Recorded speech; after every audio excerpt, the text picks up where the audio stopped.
Hi friends, అందరూ ఎలా ఉన్నారు? నేనైతే బాగున్నాను. మీరంతా బాగున్నారని కోరుకుంటూ ఈరోజు తిరుమల దర్శనంలో ఉన్నాము. తిరుమల దర్శనంలో ఫస్ట్ డే ఎంటర్ అయ్యి ఇప్పుడే వెంగమాంబ నిత్యాన్నదాన సత్రానికి వెళ్ళి అక్కడి నుంచి మేము దర్శనానికి వెళ్తున్నాము.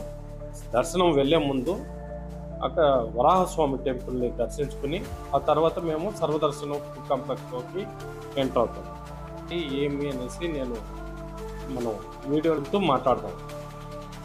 దర్శనం ఎంతసేపు అవుతుంది, క్యూ కాంప్లెక్స్ లోపలికి వెళ్ళాక టైం అయితే మనం ఏం ప్లాన్ చేసుకోవాలి, మళ్ళా రీఎంట్రీ దర్శనానికి ఎప్పుడు వెళ్ళాలి అనేది క్లుప్తంగా తెలుసుకున్నాము. ఛానల్ని సబ్స్క్రైబ్ చేసుకోకపోతే ప్లీజ్ దయచేసి సబ్స్క్రైబ్ చేయండి. వీడియోకి ఒక లైక్ ఇచ్చుకోండి. లైక్ ఇస్తే మనకు ఎంకరేజ్మెంట్గా ఉంటుంది కాబట్టి దయచేసి లైక్ చేసి వీడియో కానీ నచ్చితే సబ్స్క్రైబ్ చేసి ఫ్రెండ్స్ అండ్ ఫ్యామిలీ మెంబర్స్తో షేర్ చేసుకోండి. Thank you. సర్వదర్శనానికి స్టార్ట్ అయ్యాము. గేట్ నెంబర్ 19 అంటే లడ్డు కౌంటర్ బ్యాక్ సైడ్ నుంచి పార్కు బ్యాక్ సైడ్ వస్తుంది. అక్కడ ఎంటర్ అవుతున్నాం. చూడండి, చాలా దూరం కొంచెం ఫ్రీగా వెనకాల వస్తూనే ఉండాలి జనాలు. ఈరోజు థర్స్డే కాబట్టి కొంచెం ఫ్రీగానే ఉంది క్యూ. లోపల చాలా వరకు మేము ఫ్రీగానే వెళ్ళాము. చూడండి, దగ్గర 15 minutes ఫ్రీగా వెళ్ళాం. ఆ తర్వాత కాస్త హాల్ట్ రూమ్లో ఉన్నాయి, అక్కడ వరకు కొంచెం ఫ్రీగానే ఉన్నింది. అమ్మయ్య వెళ్ళిపోతూ ఉన్నాము, ఇంకా త్వరగా అయిపోతుంది దర్శనం అనే లోపల ఇక్కడ హాల్ట్ రూమ్లో వేసేసారు. జనాలు ఒకే రూమ్లో మస్తుగా వేసేసారు. ఒక 1 hour వరకు ఇక్కడనే ఉండాల్సి వచ్చింది. ఆ తర్వాత ఇక్కడి నుంచి వెంటనే పోయేసి మొబైల్స్ అన్నీ అక్కడ హ్యాండ్ ఓవర్ చేసేసాము. మొబైలు కావాల్సిన అంతా లగేజ్ అంతా హ్యాండ్ ఓవర్ చేసేసి కావాల్సిన ఒక బ్యాగ్ మాత్రం మాతో పెట్టుకున్నాము. ఆ తర్వాత క్యూ కాంప్లెక్స్లో వేసేసారు. 1 hour తర్వాత మేము బయట వచ్చేసాం. అప్పటికి టైము 4:30 అయ్యింది. మేము క్యూ కాంప్లెక్స్కి వెళ్ళేవాడికి అంటే మేము క్యూలోకి ఎంటర్ అయ్యేటప్పుడు 2:30 అంటే 3:30 4:30 అంటే 2 hours పట్టింది లోపలికి వచ్చే లోపల. ఆ తర్వాత వాళ్ళు ఫుడ్ అంతా కూడా అరేంజ్ చేస్తున్నారు. కాసేపు అయినాక మిల్క్ ఇచ్చారు. కాంప్లెక్స్ లోపల బాగుంటుంది, అది చిన్నపిల్లలకి ఏ ఇబ్బంది లేకుండా చూసుకుంటారు, బాగుంటుంది. ఆ తర్వాతే మన దగ్గర ఉండే దర్శనం టికెట్ పెట్టుకొని చూపించి విజిట్ అయిపోయి ఇంకా సాయంత్రం అయిపోయింది కాబట్టి ఇంకా టెంపుల్స్కి ఆడికి పోవాల్సిన అవసరం లేదు కాబట్టి పోలేము కాబట్టి తిరిగి కొంచెంసేపు అక్కడ టెంపుల్ ముందు పోయేసి కూర్చొని విశ్రాంతి తీసుకొని మళ్ళా వెంగమాంబ అన్నదానం సత్రంలో పోయేసి మళ్ళీ ఫుడ్ తీసుకొని వచ్చి, బయట ఫుడ్ కన్నా మనకు ఈ అన్నదాన సత్రంలో ఉండేది చాలా మంచిగా అనిపించింది. రాత్రి 11 వరకు పెడతారు. మళ్ళీ మార్నింగు 8:30 to 10:30 టిఫిన్ పెడతారు. ఆ తర్వాత అక్కడి నుంచి భోజనాలు, వడ కూడా ఇప్పుడు యాడ్ చేశారండి, చాలా బాగుంది. వడ, చక్కెర పొంగలి, స్వీట్గా చక్కెర పొంగలి, సాంబారు, రసం, మజ్జిగ వేసుకునేవాళ్ళు మజ్జిగ, ఇలా చాలా బాగుంటుంది. నైటు 9:30కి వెళ్ళేకడికి మా కాంప్లెక్స్ వదిలేశారు అంతే. ఇంకా నెక్స్ట్ వదలపోయే కాంప్లెక్స్లో పోయేసి రాత్రి పడుకుంటూ పోయాము. మళ్ళా మార్నింగ్ వచ్చేసాము. నైట్ బయట వచ్చి ఉన్నా కూడా అసలుకి నిద్రపోయేదానికి అక్కడ రూమ్స్ కూడా దొరకలేదు మాకు. కాబట్టి అక్కడనే కొంచెంసేపు కులికి తీసి బయట వచ్చి ఇంకా కాలకృత్యాలు అవన్నీ బయట బాత్రూమ్లు ఉంటాయి కదా, అన్నీ ఫేస్ చేసి వెళ్ళాము. టిఫిన్ తినేసి మళ్ళీ వెంగమాంబలోనే టిఫిన్ తినేసి కరెక్ట్గా 9:30కి వెళ్ళాము. ఆ కాంప్లెక్స్లో కూడా వదిలేశారు. మేము ఎట్ట ఏమారామంటే టైమింగ్ అయితే 25 నైట్ 9 o'clockకి దర్శనం అని వేశారు. అక్కడ ఏమారాము. అంతే మాకు ఇంకా 1 day ఉంది కదా, మళ్ళా కాంప్లెక్స్లో నుంచి బయట వచ్చేసి దర్శనం చేసుకుని బయట టెంపుల్స్ అన్నీ చూసుకుని మళ్ళా లోపలికి కాంప్లెక్స్లోకి వెళ్ళి దర్శనానికి వెళ్దాం అనుకున్నాం. అక్కడ పొరపాటు అయిపోయింది. కానీ మాకే ప్లస్ పాయింట్ అయింది.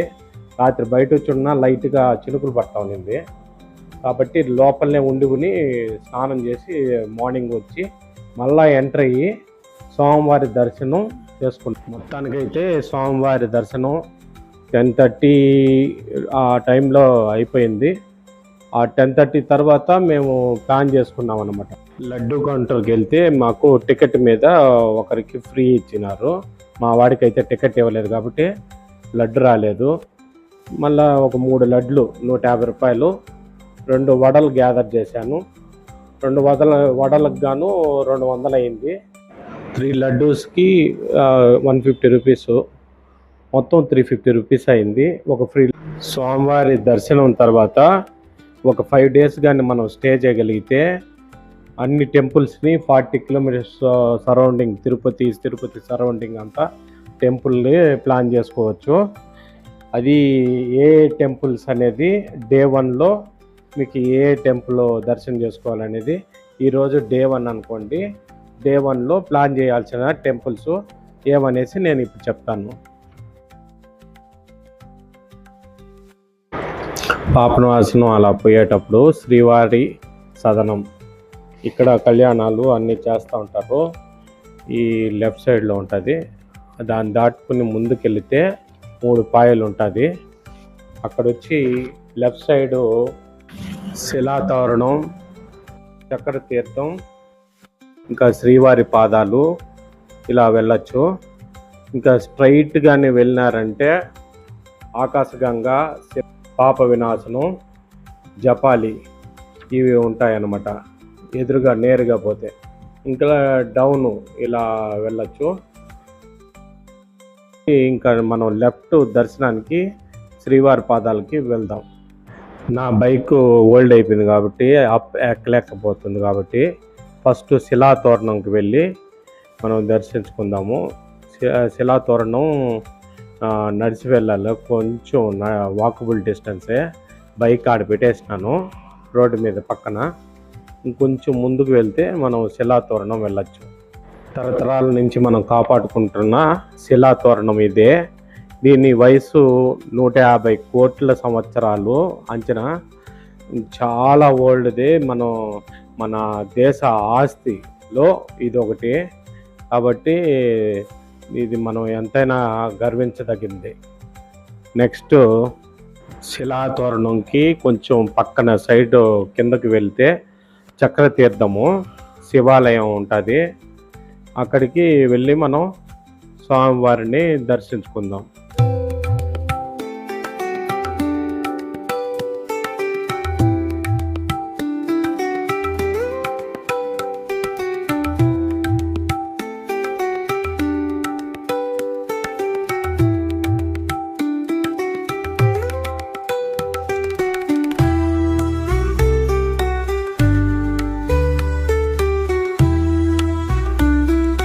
నెక్స్ట్ ఈ ప్రాంతంలో చూడాల్సింది ముఖ్యంగా శ్రీవారి పాదాలు. శ్రీవారి పాదాలని మనం దర్శించుకుందాం. స్టెప్స్ ఎక్కితేనే ఒక గోపురం లాగా ఉంటుంది. ఆ గోపురం కాడికి వెళ్తాను. ఇదే స్వామివారి పాదాలు. ఓం నమో వెంకటేశాయ. నెక్స్ట్ రూట్ మార్చుకుని వేణుగోపాల స్వామి టెంపుల్ చూసుకుని నెక్స్ట్ ఆకాశగంగా వైపు వెళ్దాం. ప్రభాత సేవతో మొదలు రాత్రి ఏకాంత సేవ వరకు కలియుగ వైకుంఠనాథుడు తిరుమల శ్రీనివాసుని నిత్యం అనేక పూజలు, సేవలు ఉంటాయి. మరి పూజలు నిర్వహించుటకు జలం అవసరం ఉంటుంది కదా. మరి తిరుమల శ్రీనివాసుని నిత్యం నిర్వహించే నిత్య కైంకర్యాలకు అవసరమయ్యే పవిత్ర జలాలకు ఒక ప్రత్యేకత ఉంది. 9వ శతాబ్దంలో స్వామివారికి తిరుమల నంబి అనే భక్తుడు ఉండేవాడు. ఆయన ప్రతిరోజు ఉదయం స్వామివారికి కైంకర్యాల కోసం అవసరమయ్యే స్వచ్ఛమైన గంగను తీసుకొని వచ్చేందుకు అంజనాద్రి వెళ్ళేవారు. అక్కడ తీర్థాలలో ఒకటైన పాపనాశనం నుంచి రోజు జలాన్ని పూజ కోసం జలం తీసుకుని వచ్చేవారు. ఇలా నిత్యం స్వామివారి సేవలో పునీతులు అవుతున్న తిరుమల నంబికి వయసు మీద పడింది. కానీ ఏమాత్రం లెక్క పెట్టకుండా తన సేవలో ఉంటున్న తిరుమల నంబి కష్టాన్ని చూసి శ్రీనివాసుడు చూసి తట్టుకోలేకపోయారు. ఒకరోజు కైంకర్యాల కోసం తిరుమల నంబి జలం తీసుకుని వస్తున్న సమయంలో ఓ బోయవాడి రూపంలో స్వామివారు ఎదుటపడ్డారు. ఓ అర్చక, నీ వద్ద ఉన్న నీటితో దాహం తీర్చాలని కోరాడు. ఇందుకు తిరుమల నంబి, ఈ జలం పాపనాశం తీర్థం నుంచి శ్రీ వెంకటేశ్వర స్వామి వారికి నిత్య కైంకర్యాల కోసం తీసుకువెళుతున్నానని సెలవిచ్చారు.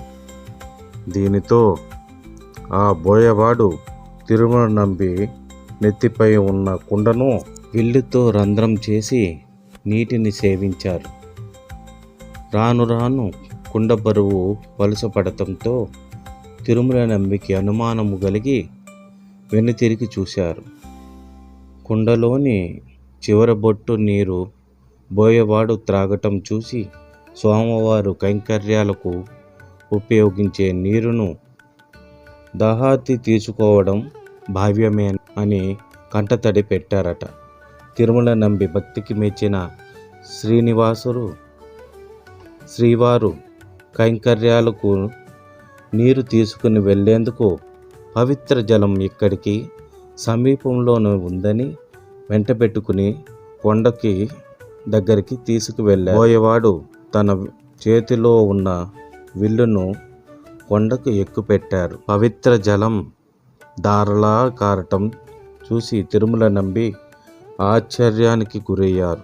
వెంటనే తేరుకుని, బోయవాడా, నీరు లభించింది, కానీ జలముని తీసుకుని వెళ్ళుటకు కుండ లేదని చెప్పటంతో స్వామివారు వెంటనే ఓ బంగారు బిందెని ప్రసాదించారట.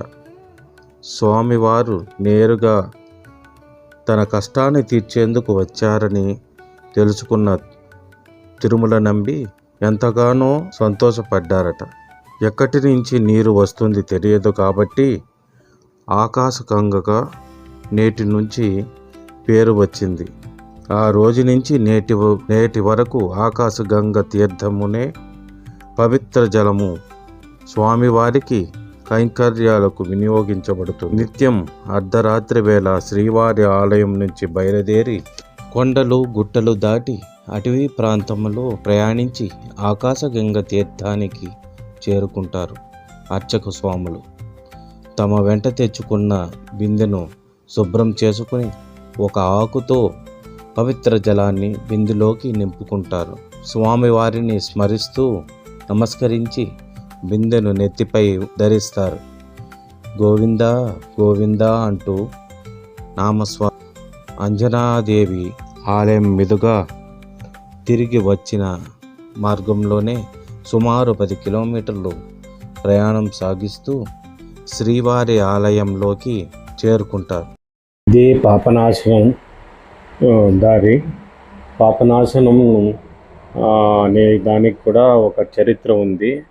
ఒకప్పుడు తిరుమల నంబి పూర్వకాలము 9వ శతాబ్దము నాడు వెంకటేశ్వర స్వామి భక్తుడు వాళ్ళ వంశీయులు ఈ పాపనాశనం నుంచే నీటిని స్వామివారి అభిషేకానికి తీసుకుని వెళ్ళేవాళ్ళు. అది తిరుమల నంబి వంశం వరకు కూడా కొనసాగింది. ఆయనకి వయసు మీద పడటంతో ఇక్కడి నుంచి పాపనాశనం నుంచి జలాన్ని ఇక్కడి నుంచి తీసుకుపోయేదానికి కష్టమవుతుంది కాబట్టి స్వామివారు సులభ సాధ్యం చేసేందుకు ఆ ఆకాశగంగ తిరుమల ప్రధాన ఆలయం నుంచి 3 కిలోమీటర్ల దూరంలో ఉన్న ఆకాశగంగని సృష్టించి ఇచ్చాడు. అది ఇంతకుముందు మన కథలో విన్నాము. ఇది పాప వినాశం యొక్క చరిత్ర. అంతకుముందు ఆకాశగంగ తీర్థము ముందు స్వామివారి కైంకర్యాల కోసము జలాన్ని ఇక్కడి నుంచే తీసుకుని వెళ్ళేవారు. ఇదే పాపనాశనం, స్వామివారి పవిత్ర పుణ్యజలం. గోవిందా. వెంకటేశ్వర గోవింద, శ్రీనివాస గోవింద, పద్మావతి రమణ గోవింద, గోవింద గోవింద, తిరుమల వాస గోవింద, భక్తవత్సల గోవింద, అఖిల లోక ఏకమూర్తే గోవింద.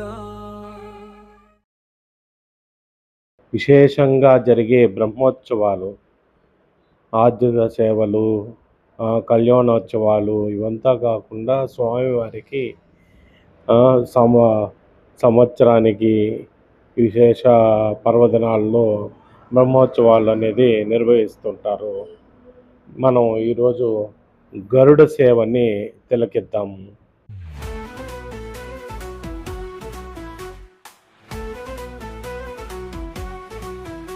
గరుడ గమన గరుడ ధ్వజ గరుడ వాహన గరుడేశ్వర, వేద